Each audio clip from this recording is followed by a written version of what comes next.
व्हिएतनाममध्ये बसमध्ये चप्पल, बूट आणि शूज काढण्याची पद्धत ही केवळ स्वच्छतेसाठीच नाही, तर ती त्यांच्या सांस्कृतिक आणि सामाजिक मूल्याचाही एक भाग आहे. व्हिएतनाममध्ये बसमध्ये शूज काढण्याची जी पद्धत आहे, विशेषतः लांब पल्ल्याच्या स्लीपर बसमध्ये चढताना प्रवाशांना त्यांच्या बूट किंवा शूज काढण्याची विनंती केली जाते. बहुतेक वेळा बसमध्ये चढण्यापूर्वीच कर्मचाऱ्याकडून प्लॅस्टिकच्या पिशव्या दिल्या जातात आणि त्यात शूज ठेवले जातात. काही बस कंपन्या प्रवाशांना चप्पलही पुरवितात, त्यामुळे बसमध्ये वेळोवेळी चढणे किंवा उतरणे सोपे होते.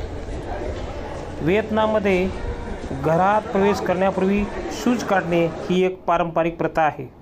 ही प्रथा स्वच्छता आणि आदर यांचे एक प्रतीक मानले जाते. घरात, मंदिरात किंवा व्यावसायिक ठिकाणी आणि शाळांमध्ये ही प्रथा पाळली जाते. आता प्रवाशासाठी सूचना: शूज काढण्याची तयारी ठेवा. बसमध्ये चढताना शूज काढावे लागतील, त्यामुळे सुलभतेसाठी चप्पल वापरणे सोयीचे ठरेल.